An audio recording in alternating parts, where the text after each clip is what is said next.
여러분 안녕하세요. 피터중국의 김세미입니다. 오늘도 여러분과 같이 드라마 대사로 중국어 문법과 문장 성분 알아보도록 하겠습니다. 자, 그럼 전체 문장 한번 들어보겠습니다. 갑니다. 打烊了？还没。我们营业时间很弹性的，还有吃的没有？一整天都还没吃啊。是啊，分我一半呗。我再做一份新的给你吧。啊，我先热个汤，给你垫垫胃。你先坐，老位子。 네, 좋습니다. 자, 이번에는 이 문장을 가지고 문법과 문장 성분 알아보도록 하겠습니다. 자, 그럼 먼저 세 번 들어보겠습니다. 갑니다. 是啊，分我一半呗。是啊，分我一半呗。是啊，分我一半呗。 네, 좋습니다. 자, 보시겠습니다. 자, 읽어볼까요? 시아, 펀어 이빨배. 자, 그래. 그 다음에 펀, 나누다. 워, 나를. 이빨, 절반. 나를, 절반을 나눠주세요. 이상하죠, 여러분들? 자, 제가 지금 이상하게 번역을 했습니다. 자, 번역, 밑에 적어놓은 번역 보시면, 나한테 반만 나눠줄래요? 이렇게 있는데, 지금 저는 어떻게 했습니까? 나를, 절반을 나눠줄래요? 말 됩니까? 말이 안 되겠죠, 여러분들? 나는 절반을 이렇게 말이 안 되겠죠, 여러분들? 왜 이렇게 번역을 했을까요, 저는? 바로, fun 같은 경우는 나누다라는 동사입니다. 그리고 이 동사의 특징. 제가 방금 밑에 있는 번역은 뭐뭐에게 뭐뭇을 나누다라고 번역을 했어요. 그렇지만 이 fun은 목적어를 두 개 갖지 않습니다. 목적어를 한 개만 가져요. 그래서 나를 나누다, 나를 절반을 나누다 이렇게 해서 이 문장은 틀린 문장이 되는 겁니다. 자, 그럼 이 문장을 맞게 하려면 어떻게 해야 될까요? 그렇죠. 바로 이 fun과 워 사이에 이렇게 게이를 집어넣어야 되는 겁니다. fun 게이 워 이빨 이렇게 하면은 게이워는 바로 뭐가 됩니까? 이것은 바로 이 fun에 대한 결과 보호가 되겠죠. 바로 나눠가지고 나에게 준다. 이런 식이 되겠죠. 자, 뭘요? 절반을 나누는 동작을 통해서 나에게 달라. 이런 식이 되는 겁니다. 자, 이런 식으로 이 사람은 이 fun을 게이를 빼고 fun어 이빨배 이런 식으로 이중 목적어 동사 형식으로 말을 했어요. 왜 그렇게 말을 했을까요? 알아들으니까. 예, 상대방들이 알아들을 수 있으니까 이렇게 말을 한 겁니다. 문법적으로는 틀린 말입니다. 그렇지만 회화적으로는 이렇게도 쓸 수가 있습니다, 여러분들. 아시겠죠, 여러분들? 자, 그러면은 오늘은 이중 목적어 동사를 가지고 같이 한번 보시도록 하겠습니다. 자, 그럼 가겠습니다. 자, 보실까요? 이중 목적어 동사. 두 개의 목적어를 갖는 동사를 이중 목적어로 동사라고 그 문장 구조 형식은 아래와 같아. 자, 바로 보시면요. 주어, 동사, 간접 목적어, 직접 목적어 이런 식입니다. 바로 이때 이 동사 같은 건 바로 뭐죠? 이중 목적어. 바로 목적어를 두 개 갖는 동사가 이 자리에 오는 겁니다. 그리고 첫 번째 목적어는 간접 목적어로 사람이 오고 두 번째 목적어는 직접 목적어로 사물이나 호칭이 올 수가 있습니다. 우리 선생님들은 이 이중 목적어 동사를 다 외우라고 그럽니다. 그리고 굉장히 많습니다. 그리고 맞지 않는 것도 많고요. 그런데 이걸 많이 외우라 그럽니다. 왜 그러냐면 단순하게 이 이중 목적어 문장을 만드는 건 크게 문제가 안 됩니다. 그렇지만 이 이중 목적어 동사를 가지고 뭐 빠자문이나 어떤 전치사구 보호나 이런 걸 만들 때는 조금 달라질 수가 있기 때문에 그래요. 아시겠죠, 여러분들? 자, 그럼 예문 하나 보시겠습니다. 자, 읽어볼까요? 我朋友送我那盆花 무슨 말이죠? 내 친구가 나에게 젖꽃을 보냈어.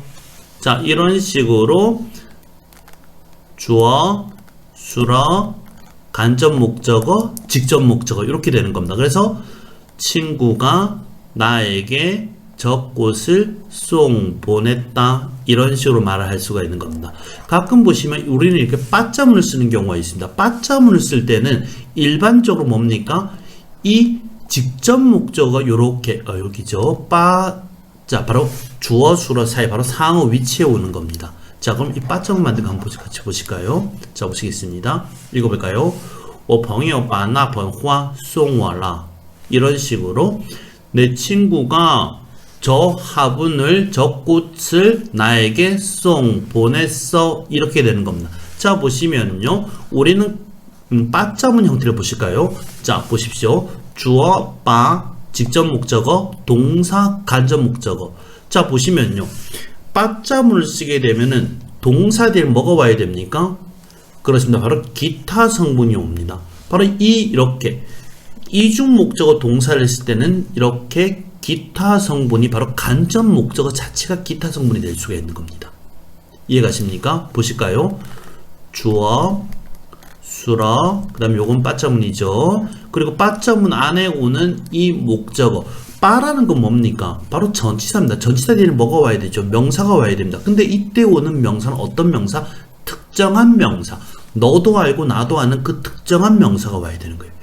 불특정 명사가 오면 안 되는 겁니다. 빠자문은. 아시겠죠? 그래서 만약에 我朋友把一盆花送我了 이렇게 하면 틀린 말이 돼요.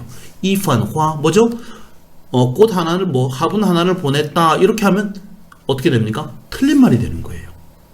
그래서 那盆花,这盆花 이런 식으로 말을 하셔야 되는 겁니다. 그리고 보시면은 송 뒤에 바로 동사 뒤에 뭐가 왔습니까? 이렇게 기타 성분이 왔습니다. 이거 같은 경우는 제가 만들어 놓은 빠자문 영상 중에서 기타 성분으로 올 수 있는 것들이 있습니다. 그것들 제가 따로 정리해 놓은 영상이 있어요. 예, 지금 화면에 이렇게 띄우고 있습니다. 요것을 참고하시면 좀 도움이 되실 거예요. 그건 다 외우시는 겁니다. 빠자문에 오는 기타 성분은 어떤 것들이 오는 건지 이거 참고하시고 외우시면 좋을 것 같습니다. 좋습니다. 하나 더 보실까요? 읽어보십니다. 我卖他水果 무슨 말이죠? 나는 그에게 水果를 판다. 이런 식이 되겠죠. 바로 마이 같은 경우는 뭐뭐에게 뭐뭇을 팔다라는 뜻이 있습니다. 그러면은 我买他水果 무슨 말이죠? 나는 그에게 과일을 샀다, 산다 됩니까? 안 됩니다. 왜 안 되죠? 이 마이라는 동사는 사다란 뜻밖에 없어요. 방금 봤던 마이 같은 경우는 뭐였습니까? 뭐뭐에게 뭐뭇을 팔다 라는 뜻이 있는 겁니다. 바로 마이 같은 경우는 목적을 두 개 가질 수 있고 마이 같은 경우는 목적을 한 개밖에 못 갖는 겁니다. 그러면 이걸 어떻게 해야 되죠? 그렇죠. 바로 이런 식으로 전치사 구보를 넣어주는 겁니다. 그래서 我买给他水果 이런 식으로 나는 마이 뭐죠? 사다 과일을 사는 동작을 통해 가지고 그걸 어떻게 했죠? 그 결과는 그에게 준다가 되겠죠. 한 번 더 읽어보겠습니다. 我买给他水果 좋습니다. 자, 계속 보시겠습니다. 자, 읽어보겠습니다. 他问我换什么钱 무슨 말입니까? 그는 나에게 무슨 돈으로 바꿀지 묻는다, 물었다 이래 되겠죠. 자, 이럴 때 보시면요. 주어 뭡니까? 탑니다. 수라는 그렇죠. 목적어는요. 그렇죠. 그 다음에 换什么钱는 바로 직접 목적어가 되는 겁니다. 자, 학생들이 가끔씩 이렇게 읽는 경우들이 있어요. 他问我换什么钱 무슨 말입니까? 그는 나는 무슨 돈으로 바꿉니까? 라고 묻는다. 그렇게 하셔도 됩니다. 그렇게 하게 되면은 뭐가 바뀌죠? 그가 말을 해요. 그가 뭐라고 말했습니까? 그가 나는 무슨 돈으로 바꿔야 됩니까? 라고 물었다. 바로 이때 되면은 이때 타와 원은 동일한 인물이 되는 겁니다. 이해가십니까, 여러분들? 요 읽는 방법이 있는 겁니다. 그러면 자 보세요. 이건 간접 목적어, 이건 직접 목적어가 있습니다. 그럼 이 직접 목적어는 보시면요. 후안이 수로고 지에는 목적어입니다. 그러면 이 직접 목적어의 주어는 뭘까요? 그렇죠. 바로 니를 넣어주면 되는 겁니다. 그래서 읽어보겠습니다. 他问我你换什么钱 이렇게 되면은 워와 니는 동일 인물이 되겠죠. 그는 나에게 당신은 무슨 돈으로 바꿀 겁니까? 라고 물었다. 이렇게 되겠죠. 그런데 반면에 우리 방금처럼 이렇게 요거를 한 묶음으로 해버리면 他问我换什么钱 이렇게 하면 그는 나는 무슨 돈으로 바꿔야 라고 물었다. 그렇게 되면 타와 원은 동일인이 된다는 겁니다. 그래서 이런 문장들은 읽으실 때 이렇게 읽으셔야 돼요. 他问我 끊고 换什么钱 이렇게 읽으면 끊어지는 겁니다. 아시겠죠 여러분들? 하나 더 보겠습니다. 읽어볼까요? 我给老师问今天的作业 무슨 말이죠? 나는 선생님에게 오늘 숙제를 물었다. 문제 있습니까? 문제 있죠. 왜 그렇습니까? 이렇게 말을 하지 않습니다, 여러분들. 많은 학생들, 你给老师问吧 이런 식으로 실제로 가르치는 사람 없겠죠. 이런 식으로 말을 하는 학생들을 제가 꽤 봅니다. 근데 이렇게 말을 하시면 안 되세요. 왜? 그렇게 말을 안 합니다. 왜? 원 자체가 무슨 뜻이에요? 원 자체가 뭐뭐에게 뭐뭇을 묻다요. 그러니까 저렇게 불필요하게 나는 선생님에게 오늘 숙제를 묻는다 이런 식이 되는 겁니다. 불필요한 말이겠죠. 자 그럼 어떻게 해야 됩니까? 이게 틀렸죠. 그래서 어떻게 해야 됩니까? 그렇죠. 그냥 쓰시면 되는 거예요. 我问老师今天的作业 한 번 더. 我问老师今天的作业 이런 식으로 나는 问老师作业 나는 선생님에게 오늘 숙제를 물었다. 이렇게 하시면 가장 무난하십니다. 아시겠죠, 여러분들? 하나 더 보시겠습니다. 읽어볼까요?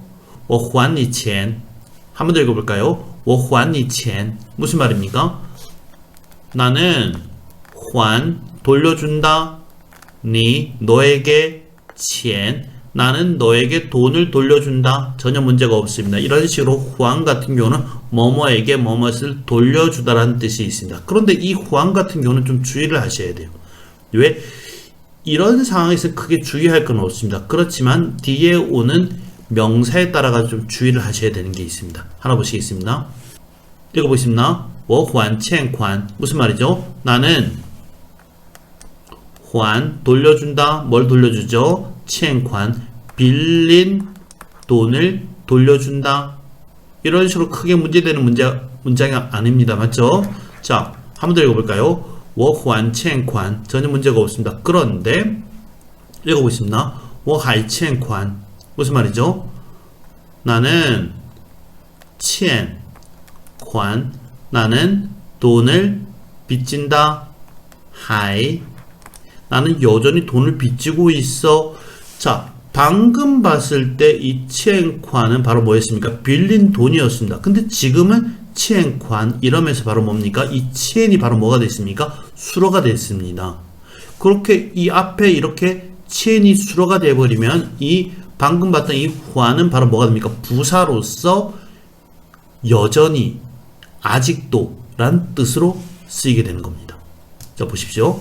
관은 동사일 때는 돌려주다이고 부사일 때는 아직 혹은 여전이라는 뜻입니다. 사용에 굉장히 주의하셔야 돼요.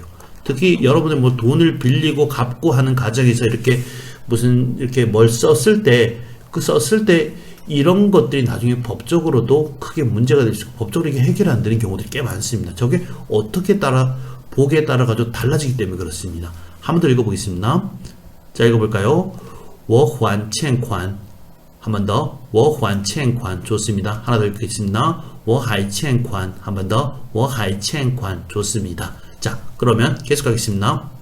자, 읽어보겠습니다. 我借他这些钱 한 번 더. 我借他这些钱 무슨 말입니까? 나는 그에게 이 돈을 빌렸다. 빌려준다. 뭐가 맞습니까? 이 문장은 틀린 문장입니다. 왜 틀린 문장이죠? 바로 이 지혜 같은 경우는 빌려주다라는 뜻도 있고 빌려오다, 바로 빌리다라는 뜻도 있습니다. 그렇기 때문에 사용할 때 굉장히 주의를 하셔야 돼요. 저렇게 말을 해버리면 이게 빌려달라는 건지 빌려주겠다는 건지 알 수가 없는 겁니다. 그럼 어떻게 해야 됩니까? 그렇죠. 읽어보겠습니다. 我借给他这些钱 한 번 더. 我借给他这些钱 바로 뭡니까?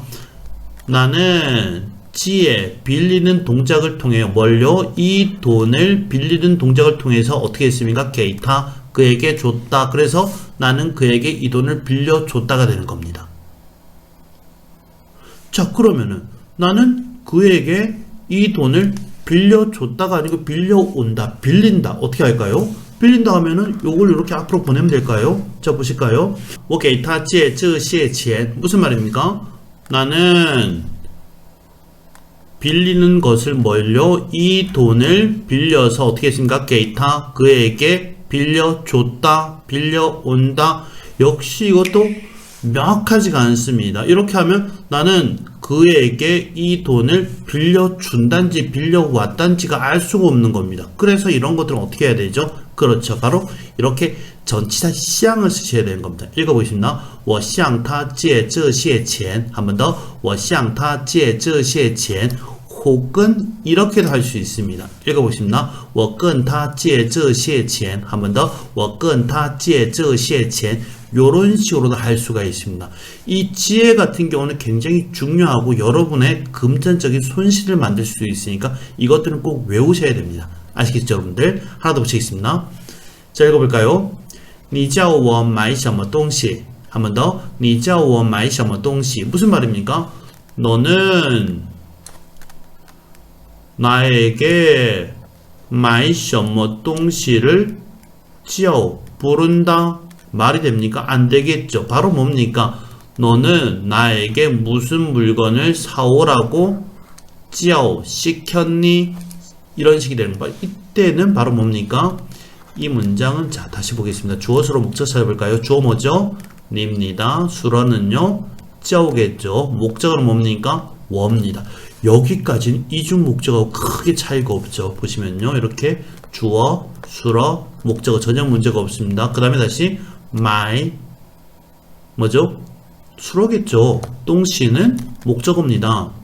자, 그럼 이 my에 대한 주어는 누굽니까? 닙니까? 워입니까? 워겠죠.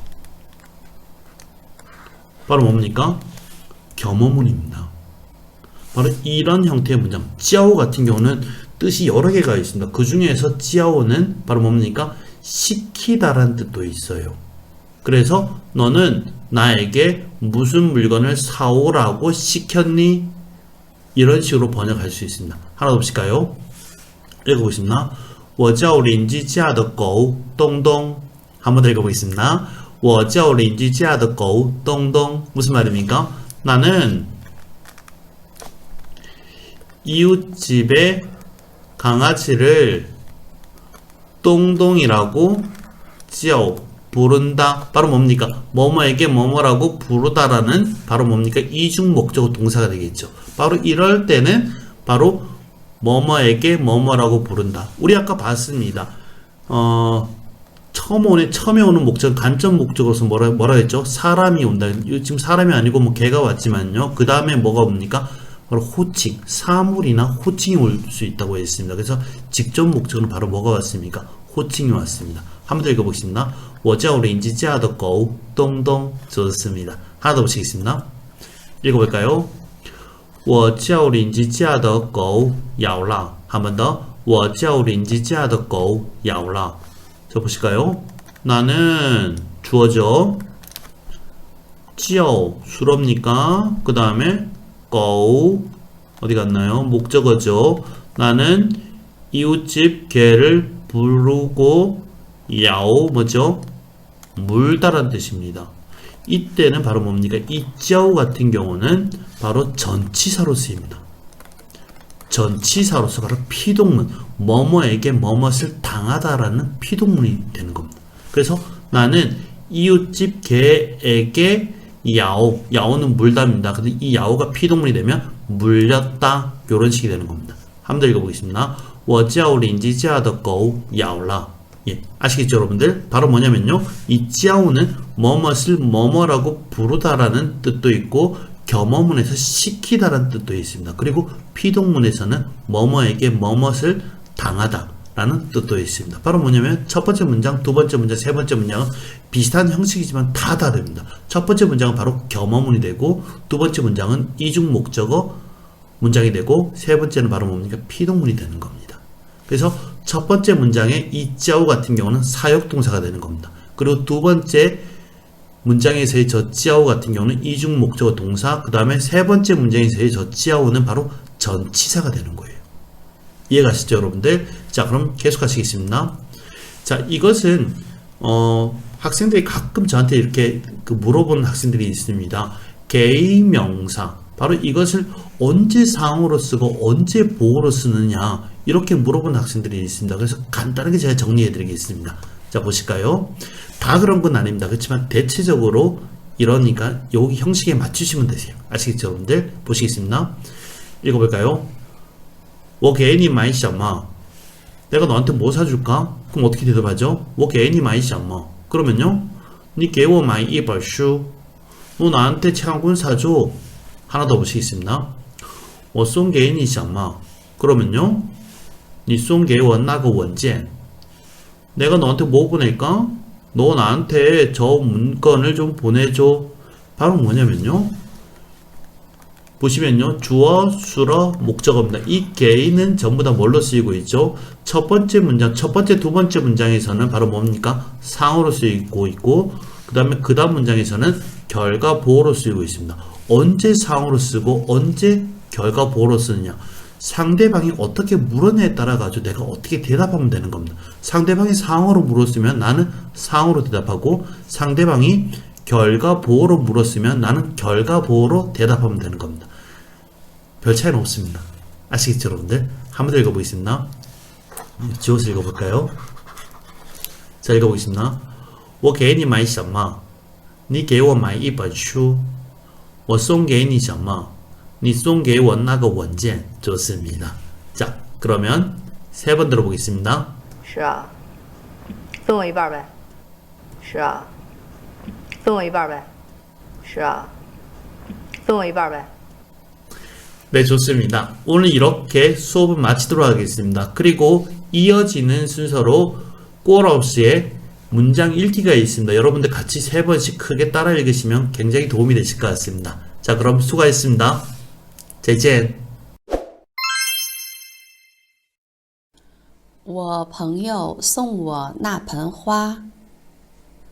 我朋友送我那盆花。我朋友送我那盆花。我朋友把那盆花送我了。我朋友把那盆花送我了。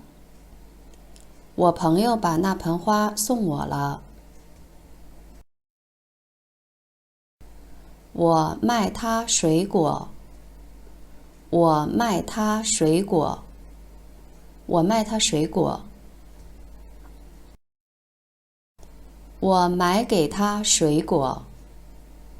我买给他水果。我买给他水果。